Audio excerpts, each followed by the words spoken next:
जिंदगी गुजारनी है। हम घंटों व्हाट्सएप, फेसबुक और मुख्तलिफ खेलों में अपना वक्त बर्बाद कर रहे हैं। सबसे बेहतरीन मुसलमान की मिसाल हमारे आखिरी पैगंबर मोहम्मद सल्लल्लाहु अलैहि वसल्लम। मोहम्मद सल्लल्लाहु अलैहि वसल्लम।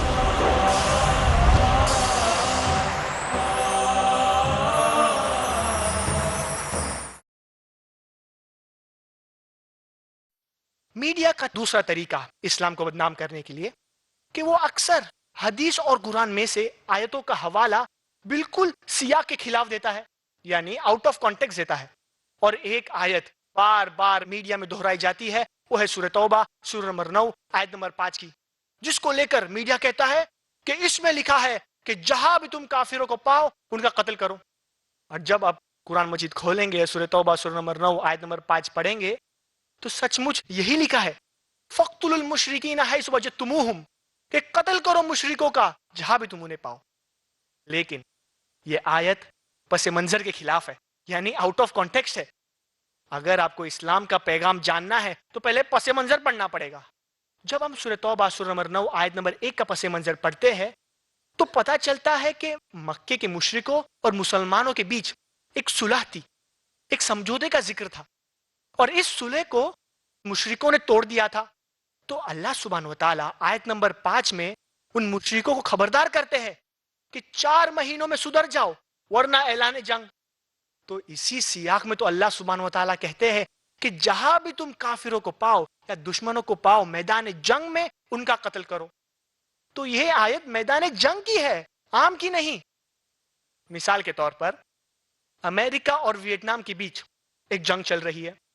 जाहिर सी बात है कि अमेरिका का आर्मी जनरल अपने सिपाहियों से यही कहेगा, वो यही नहीं कहेगा कि डर जाओ या भाग जाओ, वो यही कहेगा कि जहां भी तुम वियतनामी या दुश्मनों को पाओ उनका कत्ल करो।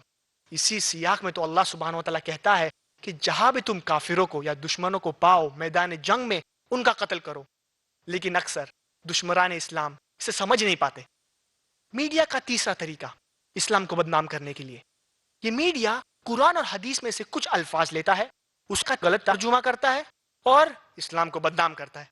और एक लफ्ज जो बार बार मीडिया दोहराता है जिसके वजह से इस्लाम को बदनाम करता है, वो है लफ्ज जिहाद।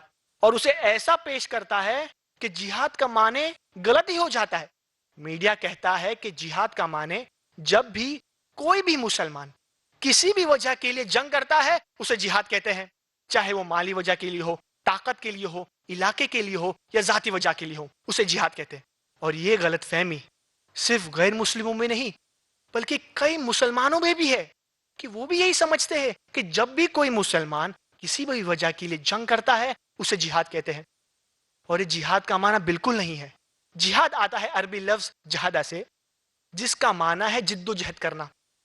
इस्लामी शरीयत में जब एक इंसान अपने नफ्स के खिलाफ अल्लाह के अहकामात के मुताबिक अमल करने के लिए जिद्दोजहद करता है उसे जिहाद कहते हैं, और वो सबसे अफजल जिहाद है। और हम देखते हैं कि वही शख्स, वही एक शख्स, वही काम, लेकिन उस शख्स को 2 अलकाब या 2 लेबल दिए जाते हैं। मिसाल के तौर पर 60-70 साल पहले जब इस देश पर अंग्रेजों की हुकूमत थी और कई हिंदुस्तानी अपने देश की आजादी के लिए लड़ रहे थे, अंग्रेज उन लोगों को दहशतगर्द कहते थे, टेररिस्ट कहते थे, लेकिन हम हिंदुस्तानी उन लोगों को देशभक्त कहते थे।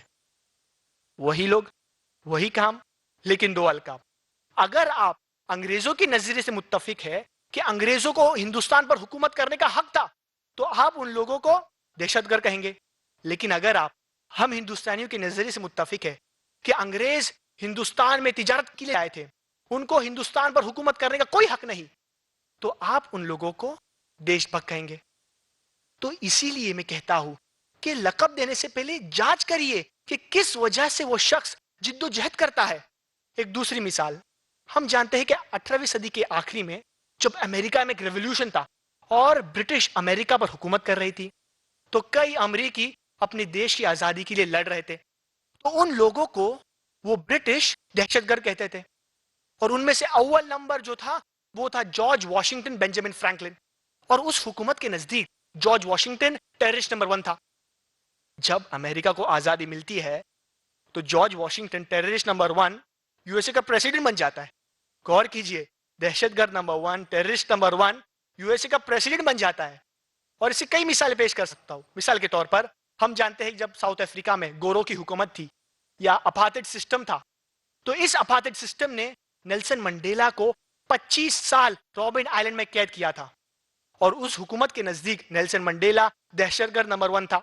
जब अपार्टेड सिस्टम खत्म होता है तो नेल्सन मंडेला को रिहा किया जाता है और नेल्सन मंडेला को नोबेल प्राइज भी दिया जाता है।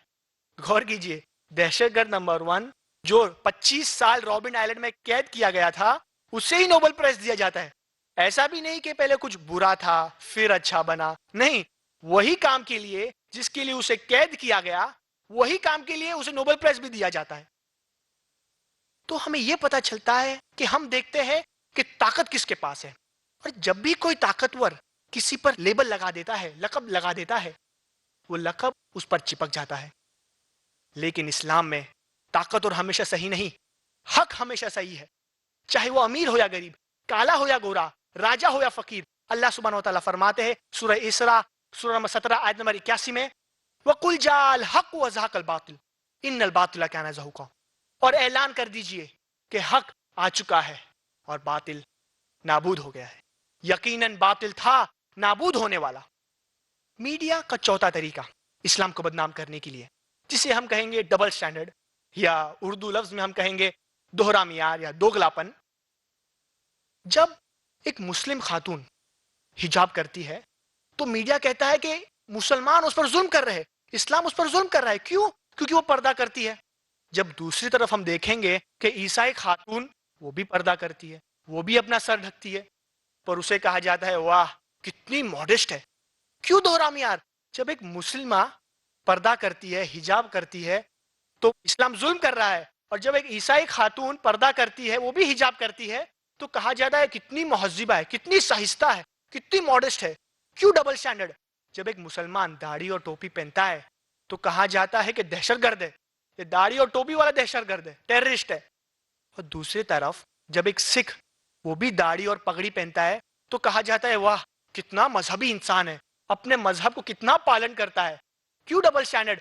जब एक मुस्लिम दाढ़ी और टोपी पहनता है तो दहशतगर्द, और एक सिख दाढ़ी और पगड़ी पहनता है तो मजहबी इंसान। क्यों डबल स्टैंडर्ड? और हम अक्सर देखते हैं कि न्यूज़पेपर में आता है फ्रंट पेज पे कि हैदराबाद में एक 50 साल के अरब ने एक 18 साल की लड़की के साथ शादी की, फ्रंट पेज पे आता है। और दूसरे तरफ जब एक 50 साल का गैर मुस्लिम एक 8 साल की लड़की का जिना बिल जब्र करता है तो न्यूज़ ब्रीफ में, वो भी अंदर के पेज में। जब एक 18 साल की लड़की अपने मर्जी से एक 50 साल के आदमी के साथ शादी करती है तो फ्रंट पेज पे बवाल होता है इस बात का। और दूसरी तरफ जब एक 50 साल का गैर मुस्लिम जिना बिल जब्र करता है, न्यूज़ ब्रीफ में। और ऐसी कई मिसालें पेश कर सकते हैं। और हम ये भी जानते हैं कि कहते हैं कि इस्लामिक टेररिज्म, मुस्लिम टेररिस्ट, और हम जानते हैं कि दो अपोजिट एक साथ नहीं हो सकते। मिसाल के तौर पर मैं कहता हूं the ice has caught on fire, बर्फ पर आग लग गई है। यह मुमकिन ही नहीं, बर्फ में आग लग ही नहीं सकती।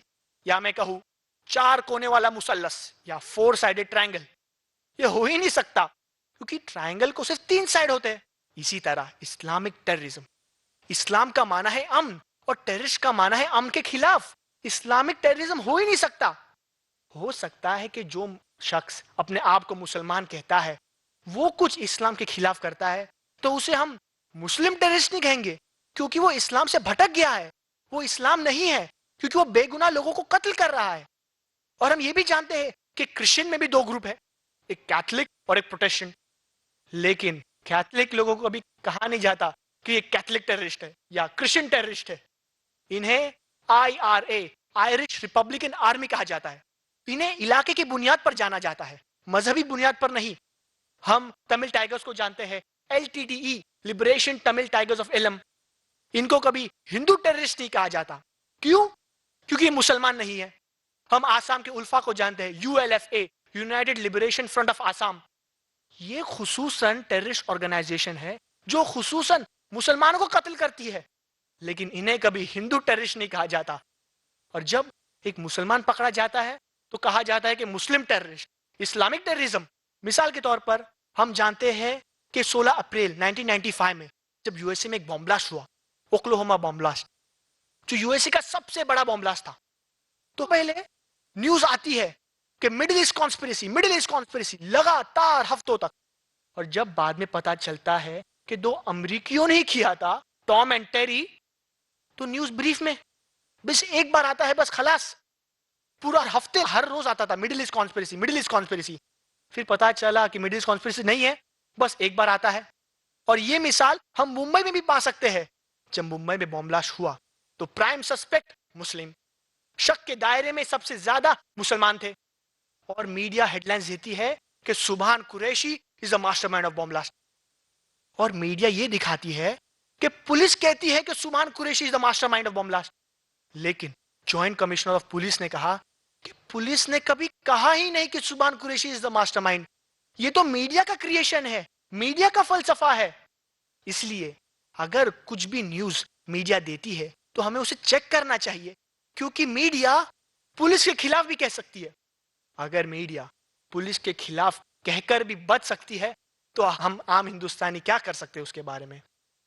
जब लगातार हफ्तों तक जब मीडिया इस्लाम की धज्जियां उड़ाता गया कि मुसलमान ने बॉम्ब ब्लास्ट किया, तो जब पता चलता है कि सुभान कुरैशी इनोसेंट है, तो बस एक बार आता है सुभान कुरैशी इज इनोसेंट, फिर गायब, उसका नामो निशान नहीं।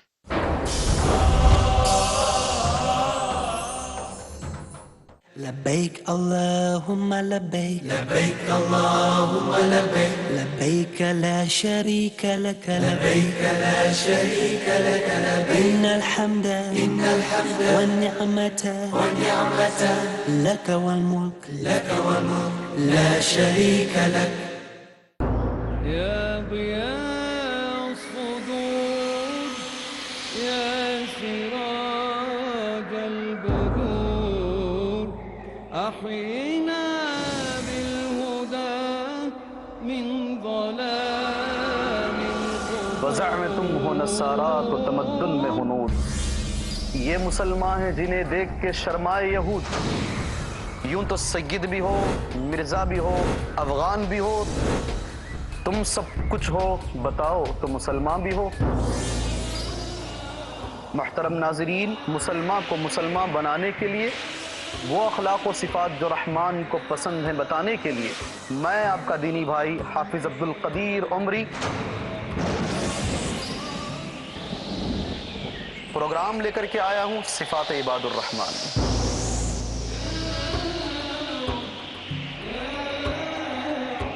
دنیاوی غفلت سے بیداری کے لیے ضروری ہے کہ ہر مسلمان پرکھے شریعت کی کسوٹی پر اپنا ایمان۔ عباد الرحمن ہر سنیچر رات 8:30 بجے اور دوبارہ دوپہر 1 بجے انڈیا میں پیس ٹی وی اردو پر۔ کار رہا ہے ازل سے تا امروز چراغ مصطفی سے شرار بولہ سے اے بنی نو انسان اپنے رب کی بندگی کرو جس نے تمہیں پیدا کیا۔ ایمان و انسانیت کی حفاظت ہو۔ اے نبی ان سے کہہ دیجئے کہ اگر تم اللہ سے محبت کرنا چاہتے ہو تم میری اتباع کرو، اللہ خود تم سے محبت کرنے لگ جائے گا۔ کفر و شرک کی مخالفت ہو۔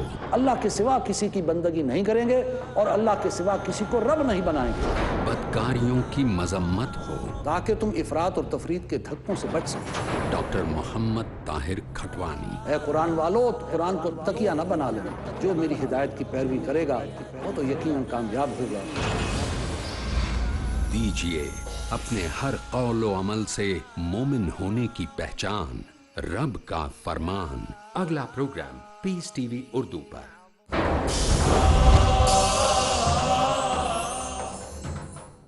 میڈیا کا 5واں طریقہ اسلام کو بدنام کرنے کے لیے، کہ جو شخص اسلام کے خلاف بولتا ہے یہ میڈیا اسے اچھالتی ہے، اسے بڑھاوا دیتی ہے۔ اور ہمارے پاس سلمان رشدی اور تسلیمہ نسرین کے جیسے مثالیں ہیں۔ ہم جانتے ہیں کہ سلمان رشدی کو میڈیا نے اتنا اچھالا کہ وہ راتوں رات کروڑ پتی بن گیا۔ کیوں؟ کیونکہ اس نے ایک کتاب لکھی، سیٹینک ورسز، شیطانی آیات۔ اس کتاب میں اس نے آپ صلی اللہ علیہ وسلم اور اسلام کے خلاف لکھا، تو میڈیا نے اسے اتنا اچھالا کہ راتوں رات اربوں پتی بن گیا۔ اس کتاب کے پہلے اسے صرف چند لوگ جانتے تھے، لیکن اس کتاب کے بعد پوری دنیا جاننے لگی۔ جیسے تسلیمہ نسرین، اس نے بھی ایک کتاب لکھی، لجہ، اسلام کے خلاف. میڈیا کو بین کرنے کے بدلے میڈیا اسے پناہ بھی دیتی ہے اور اس کو میڈیا اچھالتی بھی ہے. میڈیا کا چھٹا طریقہ اسلام کو بدنام کرنے کے لیے کہ جو مسلمان ودوان ہے یا نالجبل ہے یا سائنٹسٹ ہے تو یہ میڈیا اسے مسلمان بتاتی ہی نہیں. مثال کے طور پر ہم جانتے ہیں کہ 8ویں سے 12ویں صدی تک اسے اندھیرے کا دور کہا جاتا ہے, یعنی ڈارک ایجز. کس لیے ڈارک ایجز؟ کس کے لیے؟ یہ یوروپین اور انگریزوں کے لیے ڈارک ایجز تھا. اور کس وجہ سے؟ کیونکہ اس دور میں عرب سائنٹسٹ نے اتنی کم تحقیق کے باوجود اتنی سائنٹیفک ڈسکوریز کی تھی کہ وہ انہیں عظیم سمجھتے تھے. ہم اپنے کتاب میں استاق ارسطو یا انگلش میں کہیں گے ایرسٹاٹل آف دا ایسٹ میں ایک انگریز کا نام سنتے ہیں, اویسینا. یہ اویسینا انگریزوں کا بنایا ہوا نام ہے, اصل نام ہے علی ابن سینا. کون سمجھے گا کہ اویسینا ایک مسلمان تھا؟ ہم کیمسٹری میں پڑھتے ہیں گبر کر کے ایک سائنٹسٹ کا, وہ گبر نہیں جابر تھا, جابر ابن حیان. کون سمجھے گا کہ گبر ایک مسلمان تھا؟ ہم بلڈ سرکولیشن میں پڑھتے ہیں ایک ولیم ہاوی سائنٹسٹ کا نام جس نے ایجاد کی تھی بلڈ سرکولیشن. لیکن ولیم ہاوی سے 400 سال پہلے ابن نفیس نے بلڈ سرکولیشن کی ایجاد کی تھی, اور ابن نفیس سے 600 سال پہلے بلڈ سرکولیشن قرآن مجید میں آتا ہے.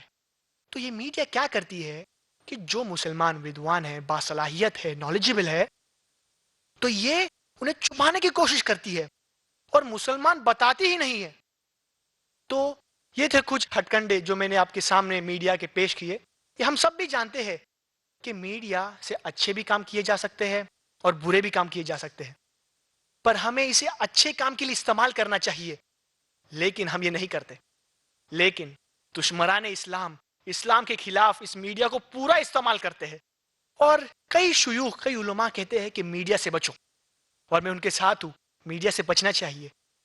اور آج کل سب سے زیادہ مشہور میڈیا جو ہے وہ ہے ٹیلی ویژن, اور ٹیلی ویژن میں اچھائی بھی ہے اور برائی بھی, لیکن برائی زیادہ ہے. آج کی تحقیق یہ کہتی ہے کہ 20,000 سے زیادہ ٹیلی ویژن چینل ہے جس کے بجٹ $400 بلین ہے, اور امریکہ میں صرف 2,000 چینل ہے جس میں سے 100 عیسائی چینل ہے. پورے دنیا میں آپ کو سینکڑوں عیسائی چینل ملیں گے, سینکڑوں ہندو چینل ملیں گے, اور سینکڑوں جین چینل ملیں گے. میں آپ سے پوچھنا چاہتا ہوں کتنے مسلمان چینل ہیں, کتنے مسلم چینل ہیں؟ ہم کو تسلیم کرنا پڑے گا کہ 99% ٹیلی ویژن حرام ہے, کیونکہ اس میں عریانیت ہے یا پورنوگرافی ہے جو اسلام کے خلاف اور اسلام میں حرام ہے. میرے خیال سے اور تحقیق کے بعد پتہ چلتا ہے کہ 50 اسلامک چینل بھی نہیں رہیں گے, جن میں سے 30 عربی چینل ہے, دعوتیں نہیں لیکن عربوں کے اصلاح کے لیے. میرے خیال سے 10 سے 15 اسلامی چینل رہیں گے جو غیر عربی زبان میں دعوت کا کام کر رہے ہیں. دیکھیے ہم اس میڈیا کے فیلڈ میں کتنا پیچھے ہے. ہمیں بھی اسلام کو تبلیغ کرنے کے لیے میڈیا کو استعمال کرنا چاہیے, کیونکہ ہم جانتے ہیں کہ میڈیا اسلام کے خلاف ایک جنگ چھیڑ چکا ہے. اسی کے ساتھ میں اپنے تقریر کو ختم کرنا چاہتا ہوں سورہ حجرات سے, سورہ نمبر 49 ورس نمبر 6 سے, یا ایھا الذین آمنوا ان جاءکم فاسق بنبأ فتبینوا, کہ اے ایمان والو اگر کوئی فاسق تمہارے پاس کوئی خبر لے کے آتا ہے تو اس کی خوب جانچ کرو. وآخر دعوانا ان الحمدللہ رب العالمین, والسلام علیکم ورحمۃ اللہ وبرکاتہ. جزاک اللہ خیرہ. اللہ رب العزت برادرم عرش کو میدان خطابت کا اچھا شہ سوار بنائے اور داعیے دین بن کر اسلام کا دفاع کرنے کی توفیق عطا فرمائے, آمین. سامعین کرام, نبی کے صحابہ کے رستے پہ چل کے دلوں کا سکون ہم نے حاصل کیا ہے. آئیے اس نظم کو سننے کے لیے 7ویں جماعت کے طالب علم برادرم ہانی انصاری کو دعوت دیتے ہیں کہ وہ اسٹیج پر تشریف لائیں اور اپنی سریلی آواز میں اس نظم کو پڑھ کر سامعین کے دلوں میں صحابہ کی محبت اور ان کے جذبہ ایثار و قربانی کو بیدار کریں. ہانی انصاری. السلام علیکم ورحمۃ اللہ وبرکاتہ. نبی کے صحابہ کے راستے پہ چل کے دلوں کا سکون ہم نے حاصل کیا ہے. لگا ہے نشہ جب سے جنت کا ہم کو اونچا ٹپ نہ جی اس جہاں سے ہوا ہے. وہ طائف کی وادی میں کھا کھا کے پتھر ہمارے لیے جو تڑپتا رہا تھا. وہ طائف کی وادی میں کھا کھا کے پتھر ہمارے لیے جو تڑپتا رہا تھا. اسی کے طریقے کو پیروں سے روندا. ذرا خود بتاؤ یہ کیسی وفا ہے. نبی کے صحابہ کے راستے پہ چل کے دلوں کا سکون ہم نے حاصل کیا ہے. لگا ہے نشہ جب سے جنت کا ہم کو اونچا ٹپ نہ جی اس جہاں سے ہوا ہے. یہ وہ موت ہے دوستو جس کی خاطر نبی نے بھی مانگی تھی رب سے دعائیں.